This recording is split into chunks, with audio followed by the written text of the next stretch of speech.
Yo, this is Corey. I'm from Modbap Modular, and I'm here with PharcydeTV, my man Brown, and we're gonna get into some Modbap beats and a couple of things. So yeah, let's check some things out.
Yeah. Word. Man, I've been trying to make this happen for a long time. We've been talking about it. I appreciate you coming down. First of all, I think the first question that we should just start off is Modbap. What is Modbap? Well, so Modbap is a term that I made up just kind of, I started getting into modular synthesis. I've always been a beat maker, and I wanted to kind of merge those two worlds. It wasn't like it was an intentional sort of thing, but I knew like this was intriguing to me, right? So modular synthesis was just something that kind of, every time I saw it, I would just be like, yo, I'm into that, let me check it out. And when I got into it, I got in my studio and started making beats and kind of combining the things. And being tongue-in-cheek about it, I just said Modbap, this is Modbap. And the name just kind of stuck, you know what I mean? And so, yeah, Modbap is basically kind of the fusion of boom bap beats or hip hop of any sort, just beat making with modular synthesis and synthesis, because there's just a certain way of thinking and aesthetic that goes along with modular synthesis. And when you combine the two, it can be some really creative and, next level individual stuff. So that's a name I made up to kind of denote this fusion of styles that I was playing with. So who would you say, I mean, was there somebody that you seen, or was there like, or you just picked it up yourself? Was there somebody that introduced you into the whole modular situation? Like, was there a particular person, or? Well, it really was squad, really. You know what I mean? It was just kind of like I found myself with a couple of like-minded folks. And, when I found myself with these couple of guys, let's see, my guy, Ken Flux Pierce, my other guy, Bryce, is Upright. He used to post on Instagram as Upright Music. And then my guy, Shiro, Voltage Controller. You know what I mean? I'm sure Voltage Controller was doing things long before most of us. Yeah. But these are guys that are like fam to me. You know what I mean? So Yeah, I guess we've kind of stumbled upon these things, and I got certain influences from them. And then, as we started kind of moving and branching out and stuff, there's like a circle of influence amongst fam. So just talking before, so when you was telling me you went to technical schools, now it makes complete sense of what you were saying. So getting into it, did you always see that you were going to make your own pieces, or was it just something that just came along? Well, it kind of came along because, like I said, in Chicago, where I'm from, and we had a rap group, and we were heavy participants in Chicago's hip hop scene. And it got to a point where I just kind of knew, we were young dudes, young 20s, early 20s, or something like that. And I just kind of felt like, you know what, bro? I think I'm gonna go to school. You know what I mean? It's not like I'm gonna stop doing what we doing, but I also felt like I needed another thing. You know what I mean? And so I've always been the kind of like I was telling my wife one day, I was a little young dude, and I asked my granddad, "Hey, can I use your basement so I could build a model of the block?" Like that's always been how my head thinks. I want to tinker and build something. I've always been like that. So at some point, I decided to go to technical school, and so I just went and I got a degree in electronics, and that's when I sort of discovered Moog, because I wanted to build a theremin. So I had a homie who's actually my daughter's my daughter's godfather. And we were studying together and doing class projects and stuff together. And I remember saying like, yo, for our senior project, for us to get our degrees, we should build a theremin. And the truth be told, we never got a chance to build that theremin or design the things or go through all that, because somebody said, yo, there's an easier way. We could give you credit if you come and volunteer at this place building computers or something, right? So we never built it, but that was kind of a moment through us learning electronics where I learned about synths in that way, about people like Bob Moog and that sort of thing. So although I never said I'm gonna one day build something and manufacture my own stuff at that point, it always was kind of like a through line. You know what I mean? Even later, I had a homie and we used to sketch up different drum machines and ideas and stuff. But we were in Chicago and just weren't in an environment that knew anything about how we could even go about doing something like that. Nonetheless, all of these years, that whole time, I was still performing, whether it was, doing whatever it was within the hip hop community. And, but that technical side continued to grow and grow and grow. And eventually, when I merged them, this is kind of the grand result of it all.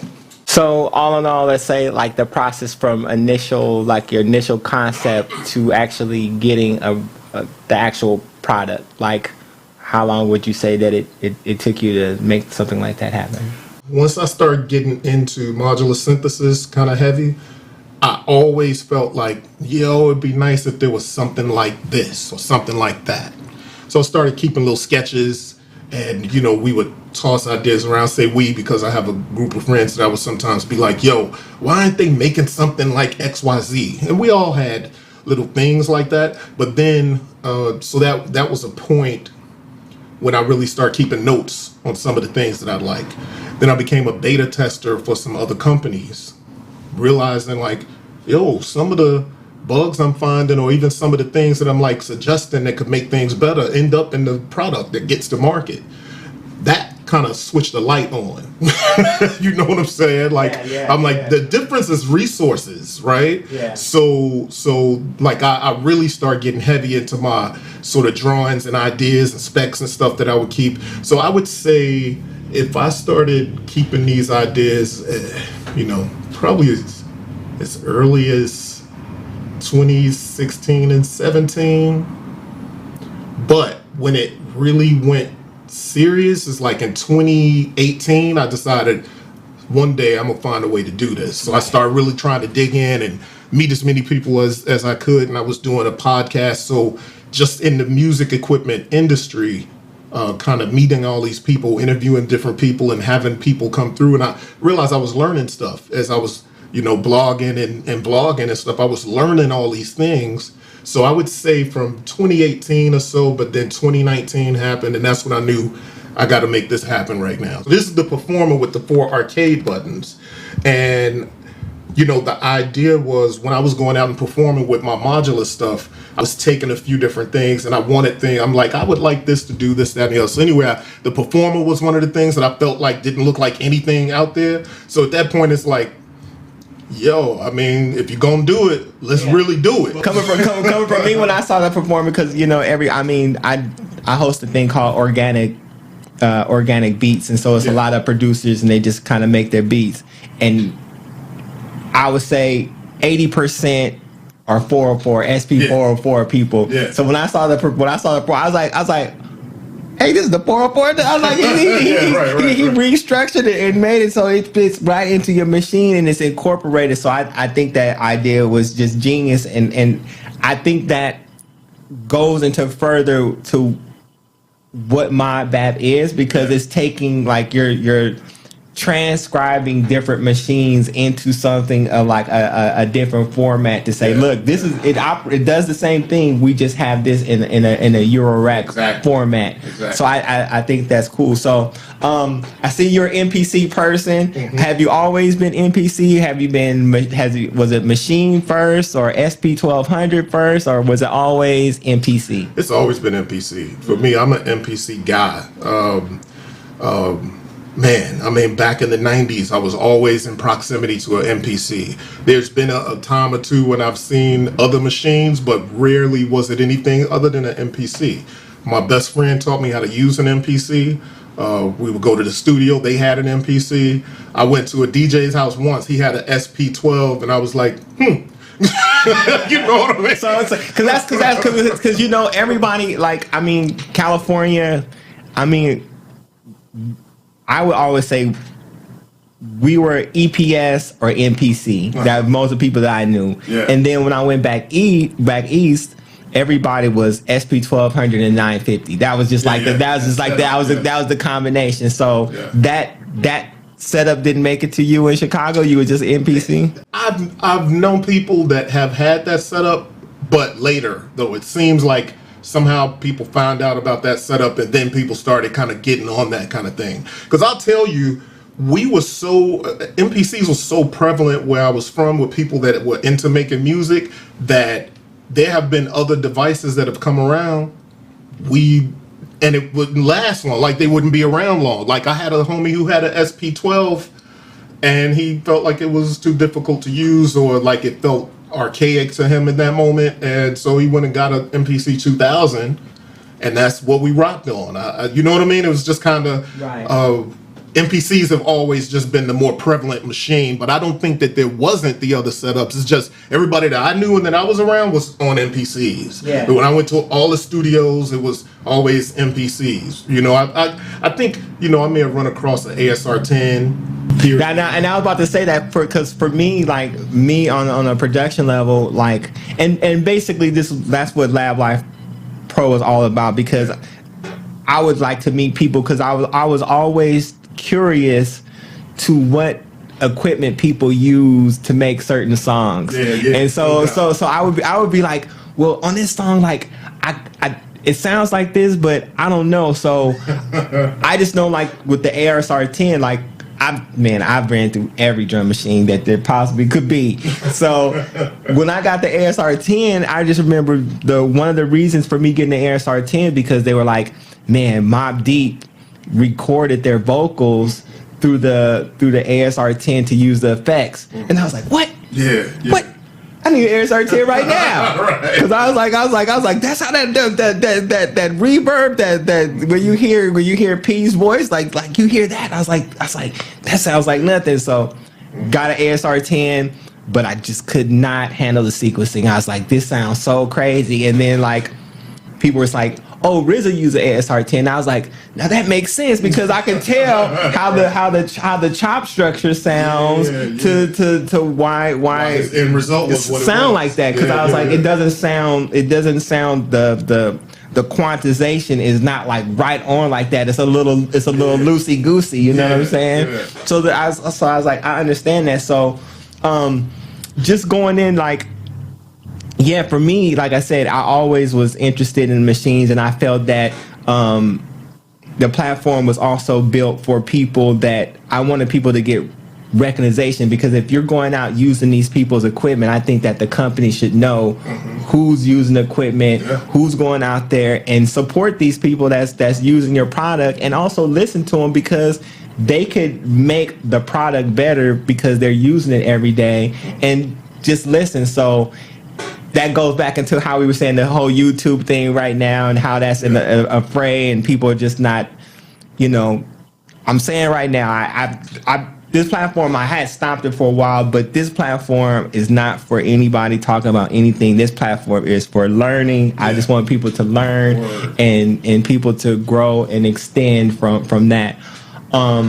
So thank you again for coming, because it's been a long time that I've been seeing. So can you just talk about? I know you have like right now you have what, 5? I think you have 6 like modules, 5, and like always 6. working on the next. Yeah. So just I would just like for you to just explain your mod, what's going on with your modules, and like what one's for, and how you came up with the idea and what it is. Okay, cool. I'll try to go in chronological order and see what I got. So the first one is performer.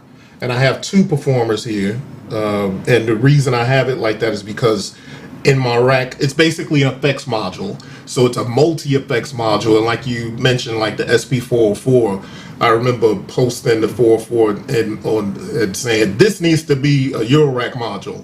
And then I deleted that. And that began me making it to do my own interpretation of what this could be in Eurorack. You know what I mean? Yeah, the NAM performance, you had and that's where me and you, that's why I would contact you, because I had just got the Force, and I was just like, Corey, I see you. Like, how do you doing this? How do you structure this? Yeah. But then I saw you had the 404 on the side using it for effects, and so natural progression made you build the performance. So. Exactly, because and some people would be like, yo, if you only using the 444 effects, it's blasphemy, right? I used to be like, that's what I use it for, yo, you know what I mean? But then too, I wanted to lighten the load of what I would take out with me, because I had a much bigger Eurorack case at that time, and I was taking the Force or an MPC and the SP404. But then the idea of starting to develop my own modules, this idea of like, yo, just 4 effects with some extra sort of coloration type stuff on it. So I started developing this thing with this with performer, and performer is spelled PER with the number 4 MER, to these 4 effects, the core effects, delay, reverb, glitch or beat repeat, and tape stop. And those things, there's reverbs and delays out there. But at the time when I dropped this, I don't think there was many, if any, multi-effects processors in Eurorack, right? And so that's what I'm always scoping at, like, what we might want. There may be things you can do, grab multiple things and kind of do some stuff, but I'm always trying to sort of distill the complexities into a module that says, like, yo, you can use this and get all of that stuff that you might want to get out of it. So the idea of having those performance effects right here, and then what's the difference is that, it's those core effects. Every effect has 4 knobs that you can manipulate, 4 parameters per effect. And then I have a coloration and a full-fledged compressor there. And then it's CV, because it's Eurorack, you have CV. So you can actually automate the effects using CV and voltage through the MPC, because the MPC now has CV on the output on it, right? And so that's the first one.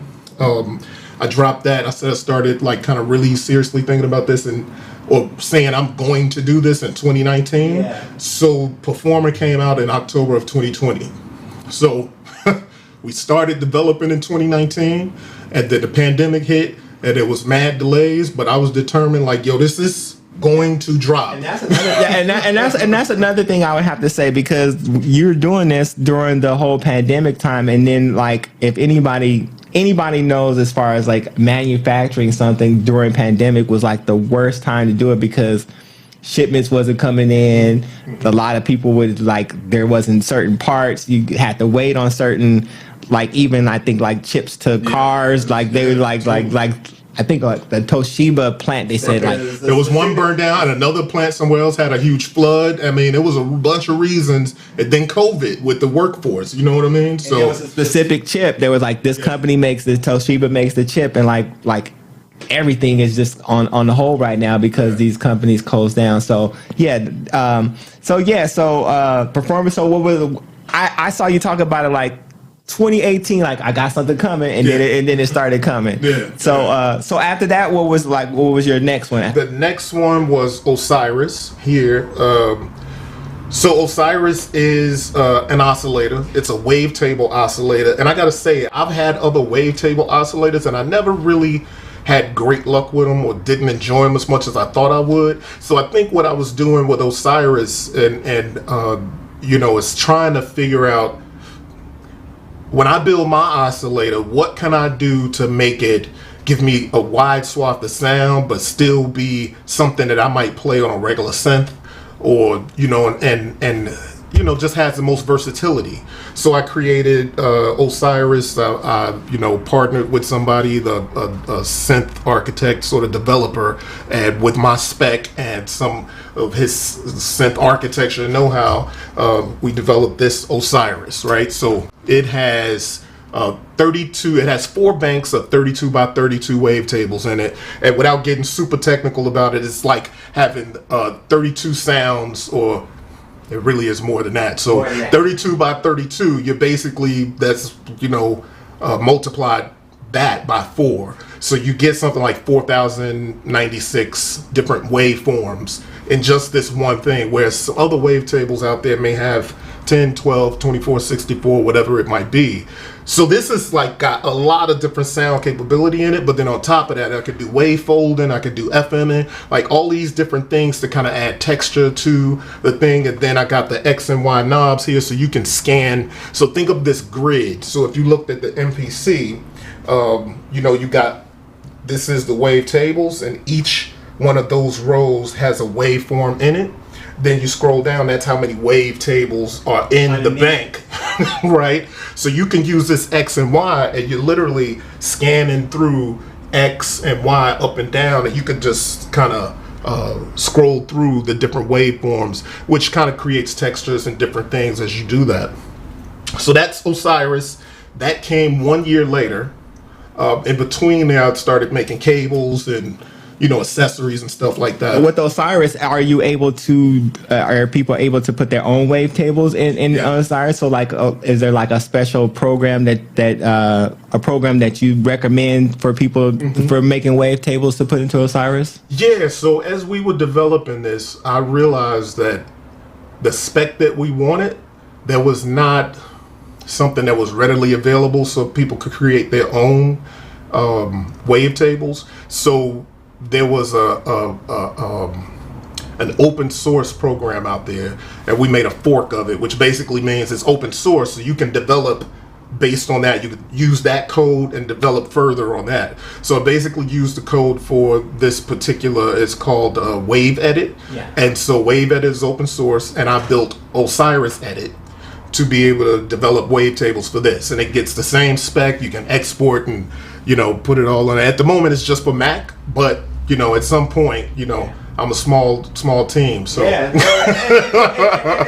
then I wanted to mention that because how you were saying as far as the rows, that even expands the sounds even that much further once you start making your own wavetables, that you can have a whole different bank. Okay, so next one came after that, after Osiris was so after Osiris, I think it was Transit, and that's here. What that is that's an all analog module. All my modules are digital, but this one is analog because it's a mixer. Okay. So it's an analog 2-channel stereo mixer. So you get 2 stereo channels, and each of those channels has a ducking input, so that like the classic sort of French house sound and hip hop and lo-fi. You know what I mean? You kind of. I was trying to explain to them. I was like, okay, there's this French, and I was like, it's all about ducking. It's when the kick comes, the bass ducks, and they're not fighting each other. They're working rhythmically to make up like a pumping, pulsing sound. Yeah. And that's real. We don't even realize how much we hear that in the music that we love. But it's like I mean, French house is huge for it. Lo-fi is huge for it. I mean, hip hop, the biggest hip hop producers we know, like that side chain and ducking, it may be called any of those things. And so that kind of goes to partially my ethos of like, I design from the perspective of a beat maker from hip hop, from DJ culture, hip hop culture, and that sort of stuff. So when I'm designing my stuff, I'm really thinking about, I guess, first and foremost, how I might use it because of the aesthetic that I'm going for. But then for folks like both of us and whoever might follow us, it's going to be on that. And like that. And for anybody that's kind of don't know what we're talking about, a person that I would say right now that use it almost in an extreme way is like a K-Tronada. When you hear a K-Tronada beat, that's right. That's that pulsing, pumping sound, like, and you're just like, why does it sound like it's like it's just like it's breathing. And that's the pumping sound. So K-Tronada definitely uses the sine chain for.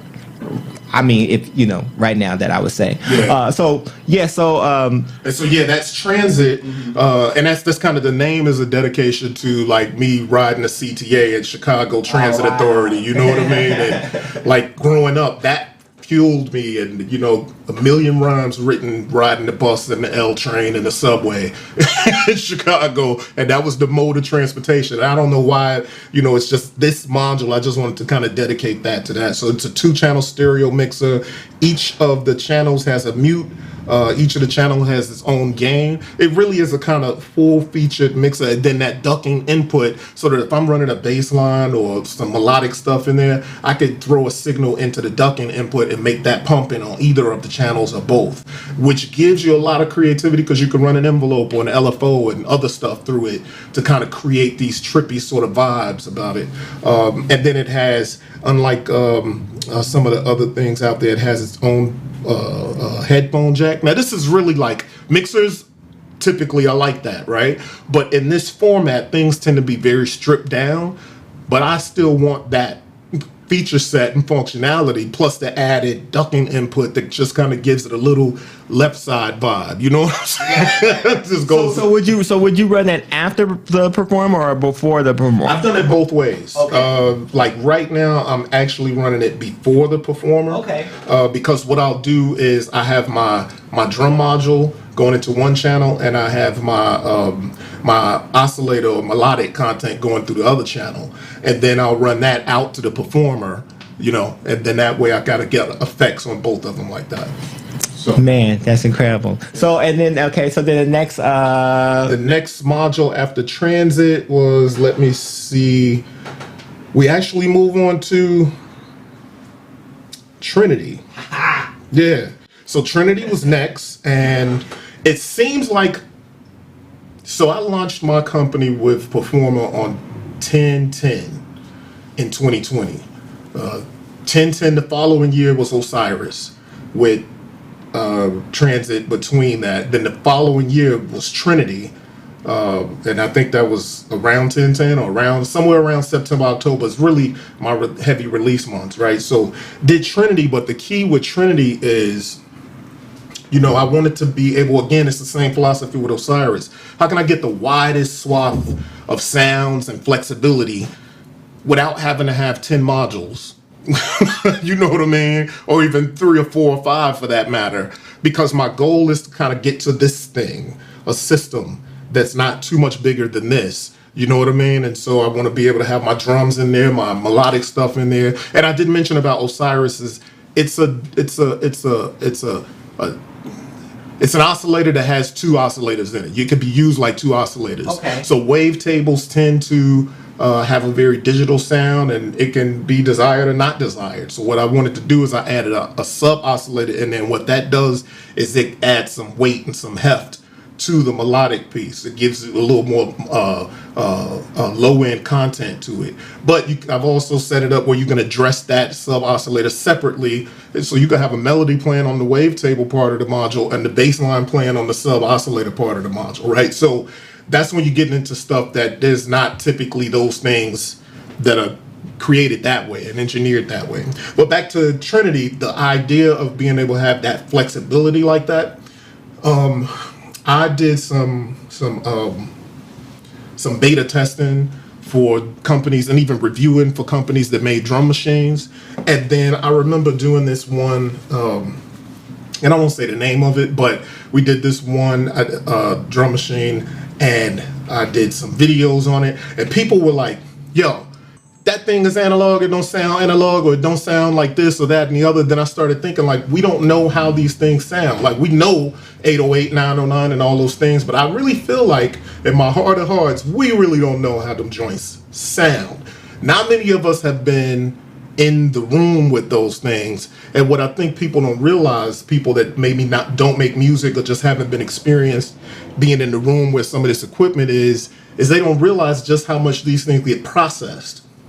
You know what I'm saying? You pull it out the box and you play it, you might be like, that don't sound like, you know what I'm saying? All the time. Right? All the You time. think of Beastie Boys or Run DMC or whoever else throughout but they were using analog mix boards. They had, it hit tape. But thinking of the end result, the sound that I want at the end of the thing, right? So when I decided that, we're going to make this drum machine or this drum module, one is in Eurorack, you have a thing that does a thing, right? Like there's one-to-one sort of thing. Like you have a drum module, but when you think of a drum machine, you have, these 8 drums, and each of it has a filter, and maybe there's effects at the end and all of this stuff. But then it further gets processed when it's coming out. And what's it coming out of the stereo out, or is it coming out of the mono out for the individual instrument? And I took all of that into consideration and said, listen, I want a drum module that I can design drum sounds on, from anything from a wood block to a clap to a drum to static if I want to, you know what I mean? And as that's my first. I'm gonna get more. I'm working on the hue. I'm working on it. But as far as me just getting into the Trinity, like, man, I still haven't touched all the sounds and just playing with it, like, man, hours. Like I could sit hours just going through the sounds and just doing that, and just especially I guess that's the hip hop coming out, just where you just hear drum sounds and you just feel like, ooh, Yeah, of course, that's right. you just be like, man, you just be high. You just be like, yeah, I'm just hot in the spot. So, and I've noticed, like, with that particular piece, it seems like that is the piece, the premier piece that is like getting the word out there for you. Am I correct? It certainly is. I mean, Osiris was. I think I've been fortunate to have interest in the core sort of community, regardless. Like from Performer, that was received really well. As a matter of fact, that's what kind of solidified my distribution deal. It's weird. You grew up in the, rapping and running around and being a part of the hip hop culture, and your ideas to get a record deal, get distribution and all these things. And here I am designing modules, and it's still sort of the same sort of thing, right? Like, so when I did Performer, the reception to Performer, how people received it and how the orders were coming in, is that's how I solidified distribution with the company that distributes my line, right? So that was a good situation, and then that kind of opened up the door, because I was like, I got more, right? But then Osiris was received really well, and then Trinity comes, and it's like, I think it just, everyone builds on the next one. And Trinity is one of those things, because I think in Eurorack there's some really dope drum modules, but none of them are like Trinity. And there's some other ones that, like, I could name a few that, like, I'm still a fan of other modules, even though I'm designing my own. So there's a few really dope modules out there, and there's some that are like individual drum modules that are really dope. But I think Trinity is kind of has this sort of cross section of things that you probably can't get in all these other places, right? And it'll make good complements to some of the other things and stuff. So Trinity has 3 voices, and it has 4 types of drum synthesis on it. So you can take think of it like as channels. So you have channel 1, channel 2, and channel 3. You can say channel 1, I want to choose from these 4 drum synthesis types. So I'm going to make that the block synthesis. On channel 2, I'm going to make that the arcade synthesis. On channel 3, I'll make that the FM synthesis, right? And so from there, now you got this wide swath of sounds that you can kind of develop and build from, and it's all within 1, 2, 3, 4, 5, 6, 7 knobs, and then 4 more additional knobs. So was that like 11 knobs? And you're controlling parameters that's going to tweak each of those drums to the heavens, to your heart's content, and you can create all kinds of stuff. And the idea here is, if I'm a sampling kind of dude, because like for instance, the idea with Trinity is I can connect it via USB, I can connect it via CV, and I can program drums on it. But then maybe sometimes you just want to sit, like you were saying, like you marvel over how these drum sounds are coming up. I'll sit and just have sample sessions where I'll just tweak drums.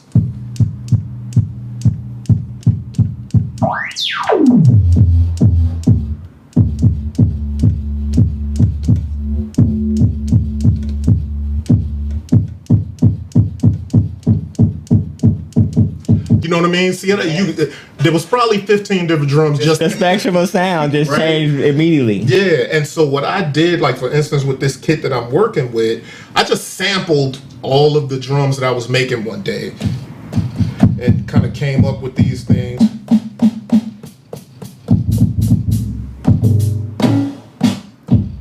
Every one of these drums comes from Trinity.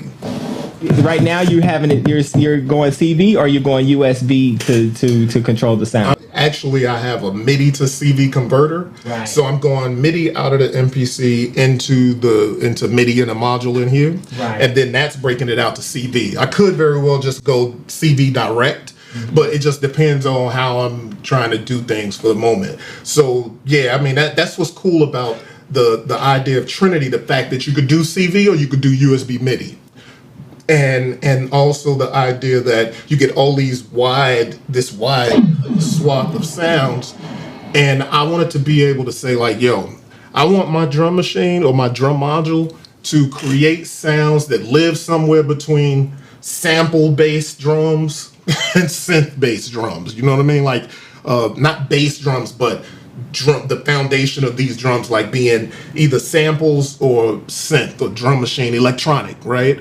And so like I've had people like, you can't really tell that that's coming from, you don't know what that's coming from. Sounds like it's you know what I mean?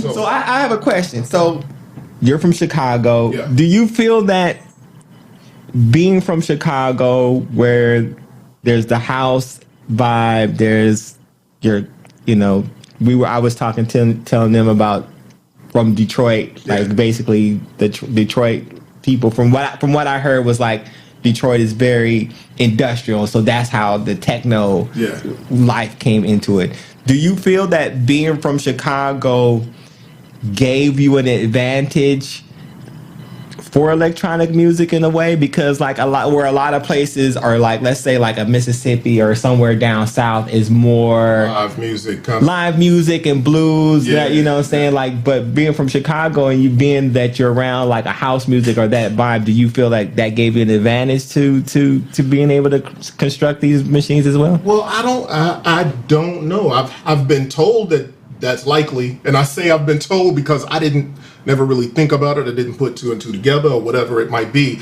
But I do know that there's a duality in my life coming from Chicago and growing up in being young in the 80s and kind of living through the golden era of hip hop and house music while growing up in Chicago. You know what I mean? And there's a duality there. Here's the duality as I saw it and as we lived it. I'm up all night getting music from the college stations. You know what I'm saying? Recording it on tapes. Sometimes you fall asleep, don't know what the hell you're going to get. You know what I mean? But at the same time, I can remember going over somebody's house and they had what I think in my mind today was, because obviously I didn't know gear then. I was a young dude, 9, 10 years old or whatever, 11. I went to somebody's house and they had like, I don't know, a rolling drum machine and a rolling keyboard. I think what it was an 808. I think it was an 808, and there was like a JX3P or JX8P.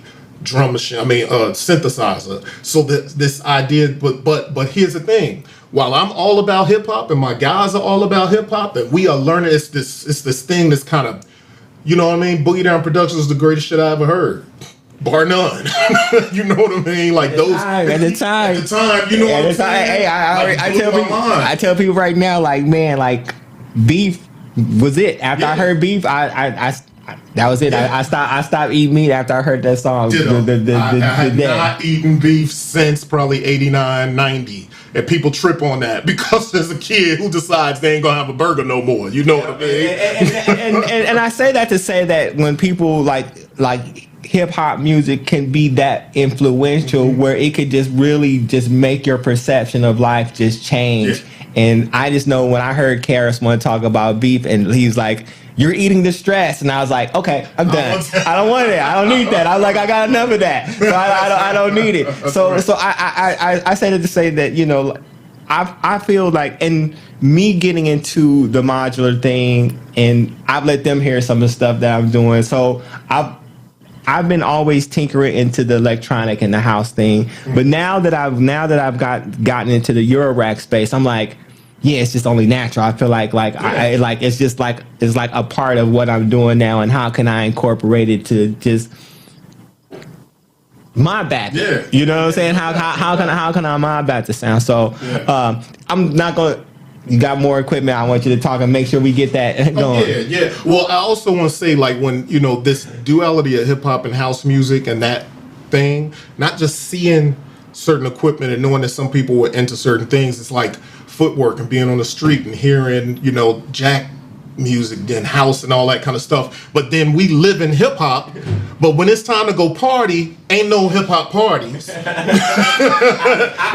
that time, I was a Mr. Lee fan out here, and people were like, "What is Mr. Lee?" I was like, "Mr. Lee, man," and then the Chief and Apache and that kind of stuff, like that. I was like, that was stuff that I was listening to. We lived for Lil Louis parties, man. I mean, like, there was things like where we would go to all ages parties, obviously, because we were underage, even in high school and all this kind of stuff. And we would be at house parties that Lil Louis was going to DJ, and he was making some of the biggest house records at that time.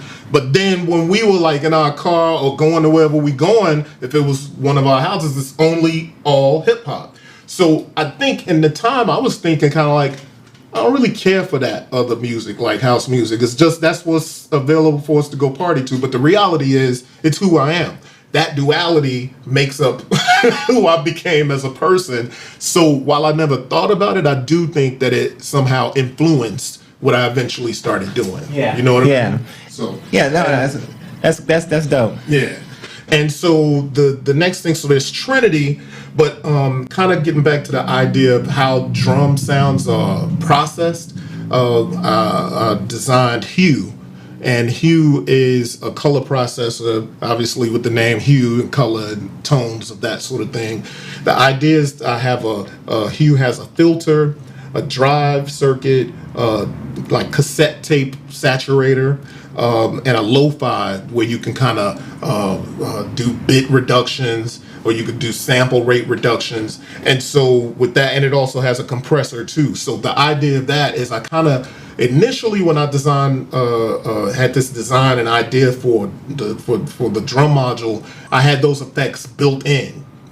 But then I started thinking like, well, you're almost building a drum machine at this point. And with modular, it does have to be modular, right? So I decided to make that its own thing.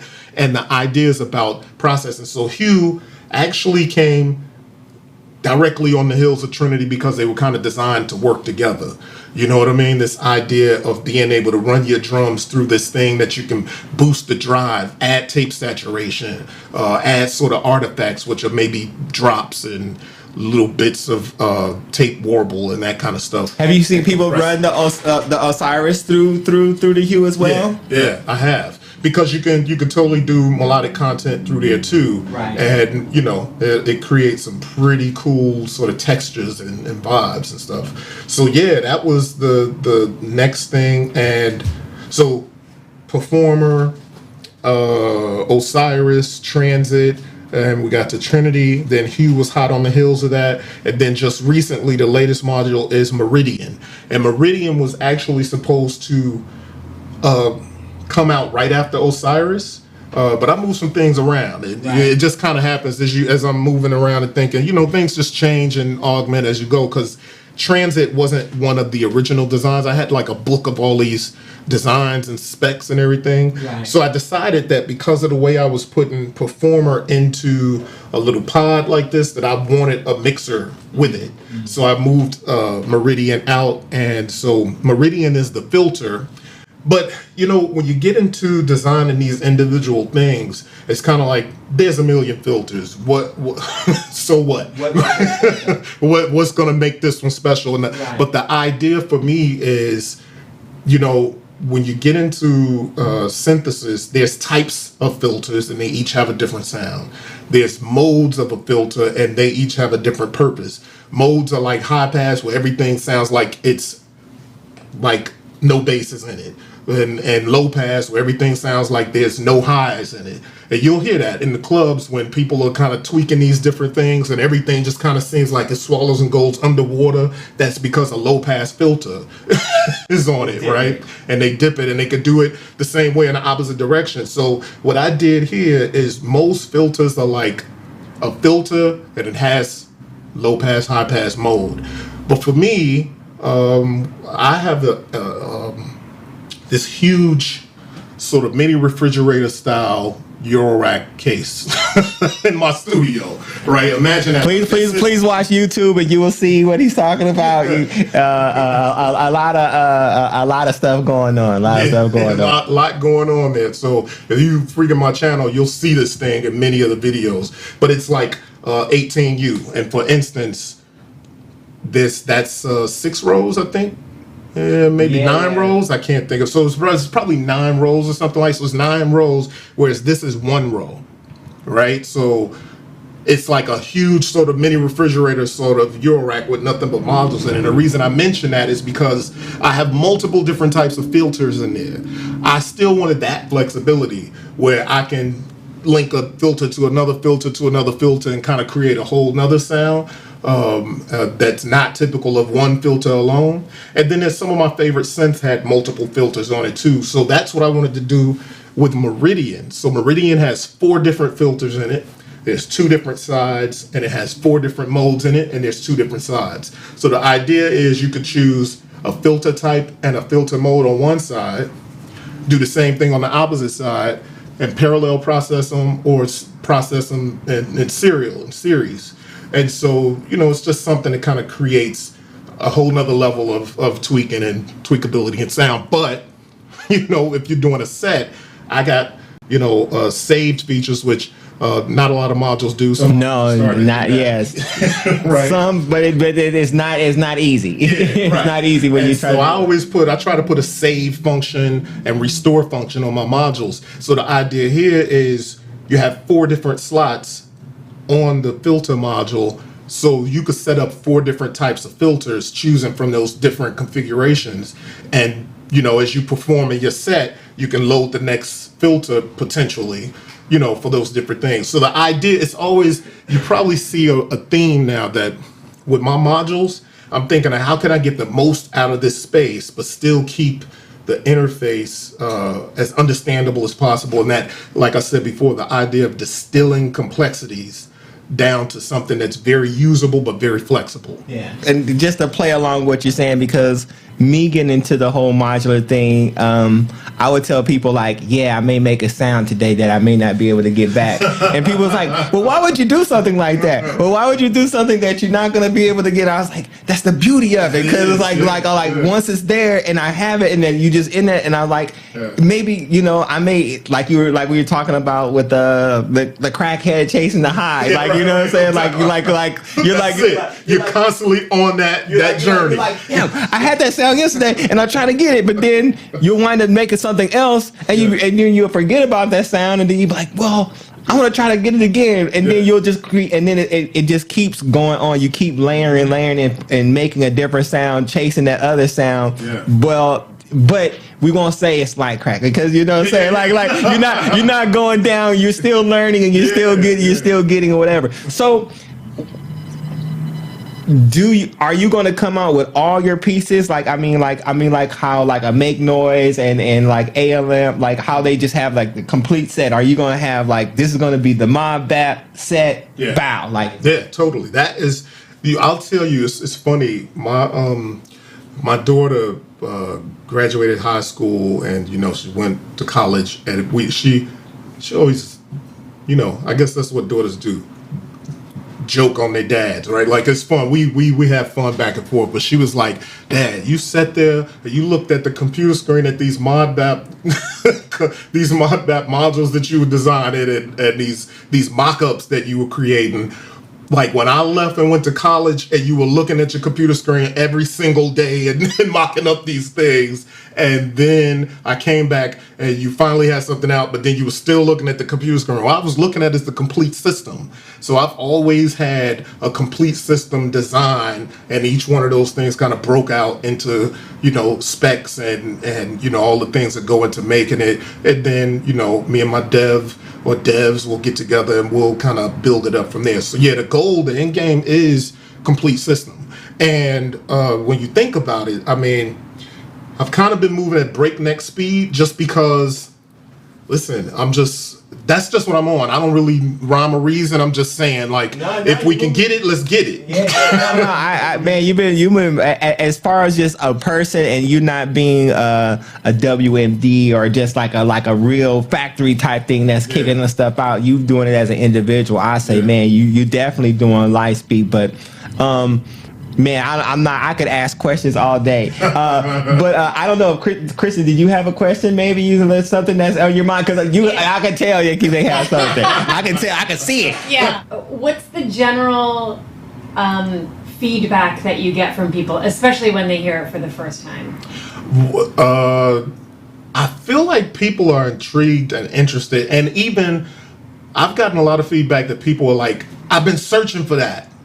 I've been searching for something else. That was me. You know what I mean? Because I think, so for me, my personal journey has been chasing a individual sound and also being able to explore new tones, timbres, textures, and sounds without necessarily leaving the love of hip hop. You know what I mean? And like you can explore all kinds of different things, but it's not easy to kind of break through a barrier of like something new, and something that feels fresh and something that feels like, oh, well, so here's the thing. With beat making, we have our formulas, we have our techniques, and we've learned from the greats. And that is what it is. They are tried and true forever. You know what I'm saying? But my thought was like, I spent time learning how to flip samples, chop things, and recreate and do all kinds of stuff to do beat making. Those same sensibilities I can do with Eurorack. I can make a soundscape that has all these different textures and stuff, and then I can sample that, and I can chop it, and I can loop it, and I can create all new sounds and patterns and beats from that stuff. So I think that's the kind of stuff that people see. When I get the feedback, it's like, yo, I've been chasing something else to kind of go somewhere else and kind of expand my creativity, but still be doing, the kind of beat making that I like to do. And I think that's probably the biggest feedback that I've gotten. Or even people that have been trying to incorporate these things that just kind of felt like they were, kind of getting somewhere, doing some things. Maybe it was some stuff, but it's cool to see other people exploring the same thing and coming out with good results and stuff. So I get a lot of that kind of feedback really when people hear it. And sometimes it's just like, yo, it's familiar, but it's new. I get that a lot too. That's familiar, but it's new. Like what? Like, it feels like boom bap or trap or whatever it is, or even lo-fi, but then there's all these other textures and flavors over the top. Like, so I get a lot of that kind of stuff when people are hearing it. Right. Yeah. And then, oh, sorry. No, go ahead. And then what's the what's the future look like for this? Like, do you see like Coachella or like some like big like larger festivals? Because one of the intrigues of it is the impermanence of, you know, no one's gonna be like, oh, they're playing my song. Yeah, It's yeah. like I'm here to hear the stuff I haven't heard before and I never will hear again. It's Yeah. a moment in time. Yeah, totally. I mean, but it that's the core of it, really, right? Like this idea of you're kind of capturing a moment. And I like the sort of free form of it all, but then also I like the rigidity of beat making.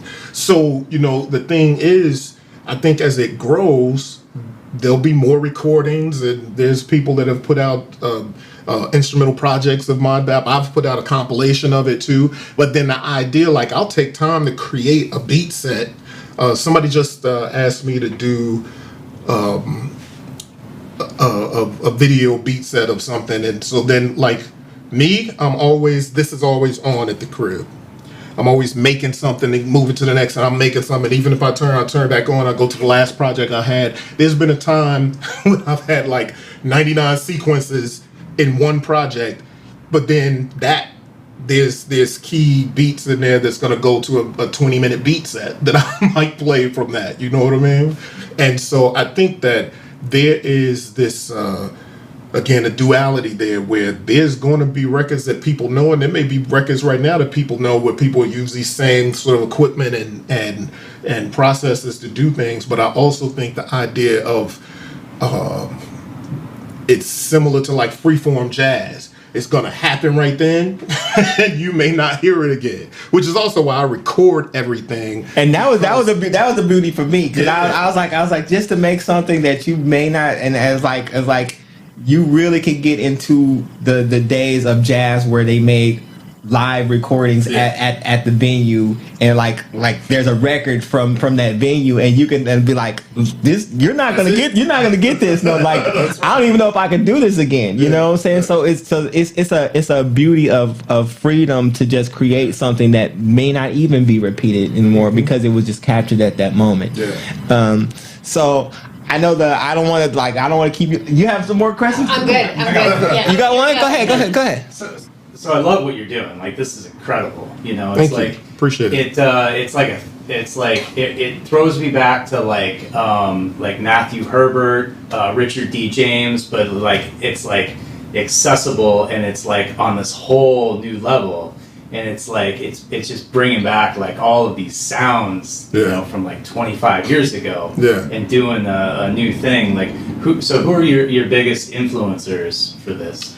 So I would say that new and old, and it goes back as far as I've learned through years. Like, I would read the back of albums and see, you know, on Isley Brother records, they used to actually put the actual synths and the instruments and stuff that people would play, where they would be like, and they wouldn't even do, like, they would name drums, but they wouldn't say the brand of the drums. They would name this dude's on the bass guitar, but they wouldn't name the brand of the bass guitar. But when they say this dude's on synths, they'd be like, he's on the R2600. He's on, you know what I'm saying? He's on a Nemo.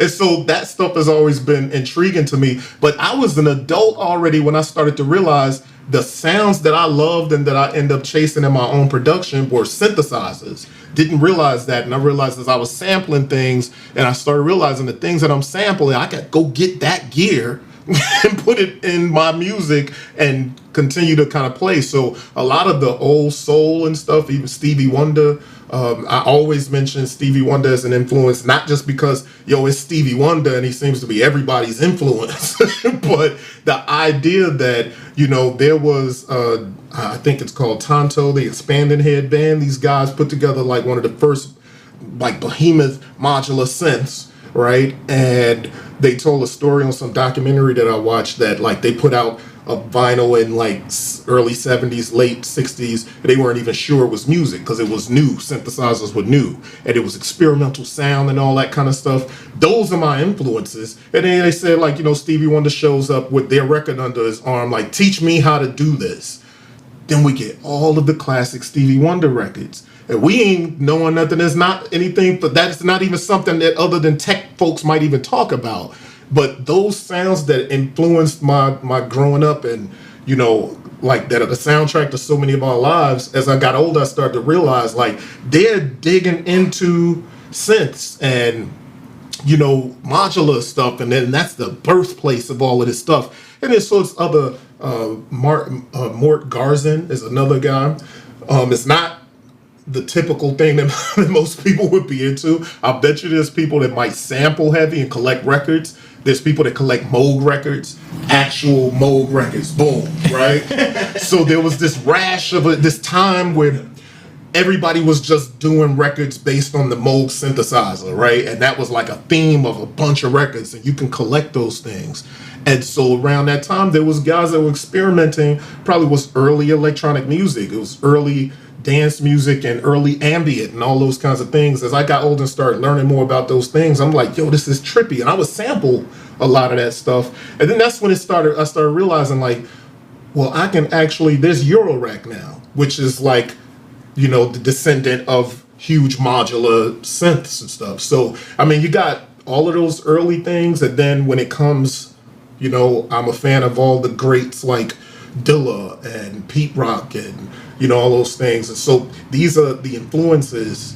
It's this kind of, it feels like a grab bag of influences, but that's my bag. That's what I've always been interested in. And I've just always tried to kind of connect the dots. And with documentaries that come out, and I started realizing, I'm like, yeah, no wonder I love Mort Garzin. No wonder I've always loved Stevie Wonder. No wonder I've always loved all these different Moog records. And then no wonder I'm entranced by, you know, this and that beat maker that kind of create these grooves and stuff. And I just try to incorporate it all. And reality is, it's kind of retrospective, where what I'm doing, then I look back and I'm like, it's the lineage.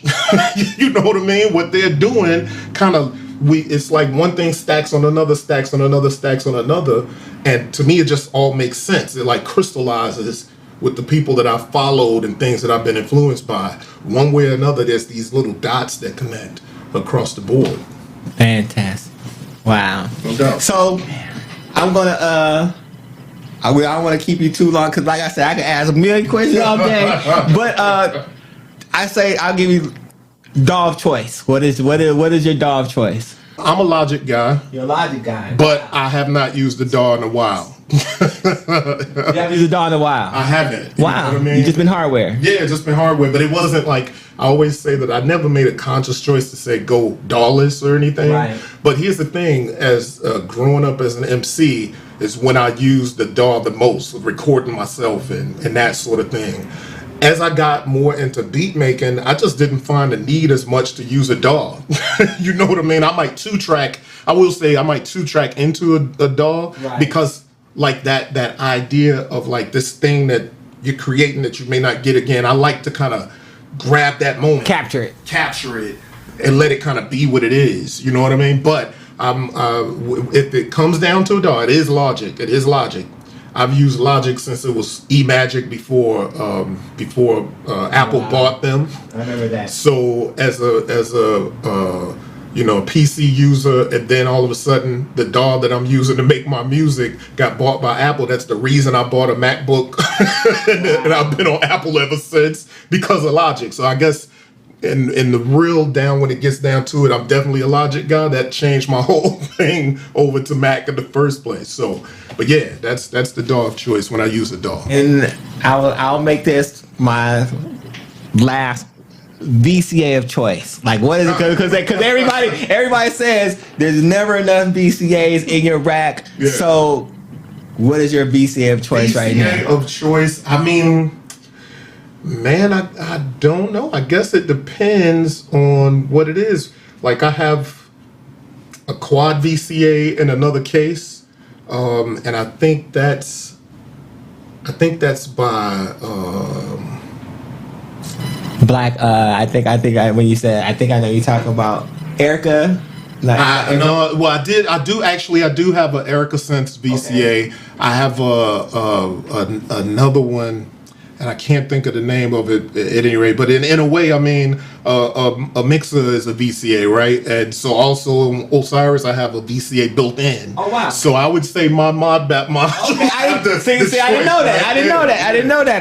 That's the thing. Osiris has a VCA in it and a sort of decay envelope. Okay. So I almost designed a couple of these things in a way to just build it in, put that. So you wouldn't have to have a VCA at the end. Not Wow. as much. Okay. So, well, I do have a dual VCA here by Mosaic. Okay.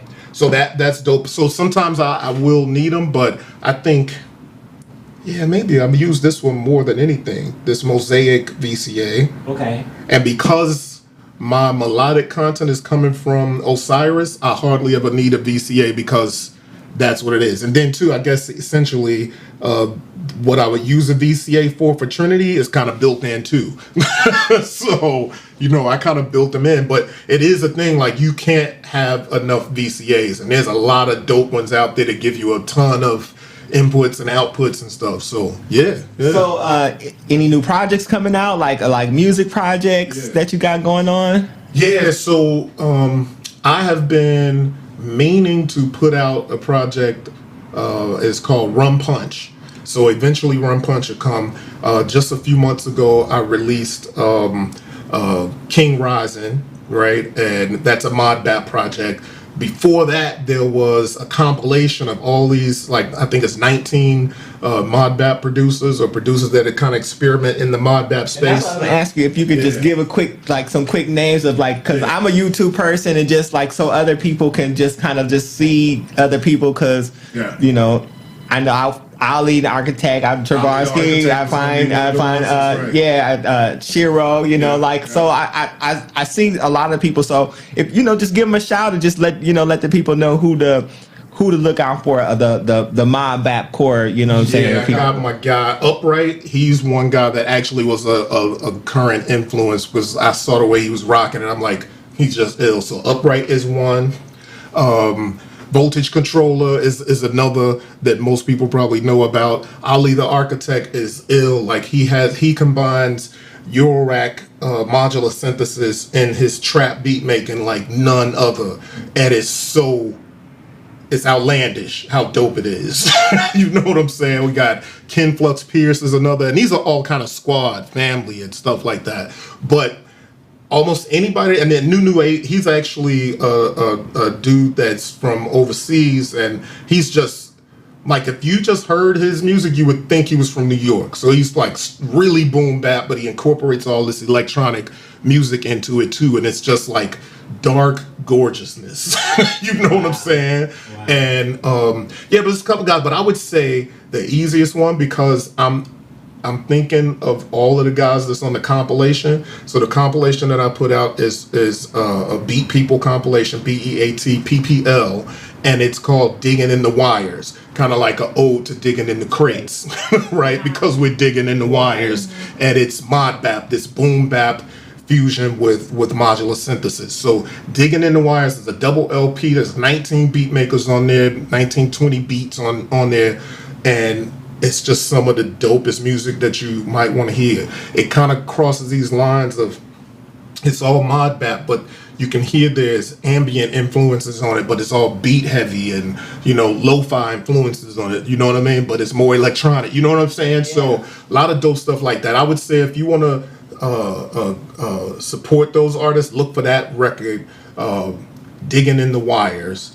It's out on all the streaming services. I go by B-Boy Tech, so if you search B-Boy Tech, Digging in the Wires, you'll find that record, and it's like this whole community of dope beat makers on there. And I want to tell people, please go watch YouTube, because you'll see some, man, I before I met this brother, all I can say is I watched video YouTube 50 times back to back, and be pointing at it and be like, look at this, and he said, look at this, do you see what's going on here? Because I know there was one session where it was like, I think it was like 4 or 5 of you guys at a table, and you guys are just going, and sometimes I have a hard time trying to find it because it's old, but I'm like, man, you gotta see this. So, man, I just want to just give you your props. I want people to know exactly what you're doing. I feel that you are definitely a next wave. I feel that you're a threat to the basic companies out there, and I hope, you know, you keep going and you keep making stuff, and I hope you get the support that you deserve.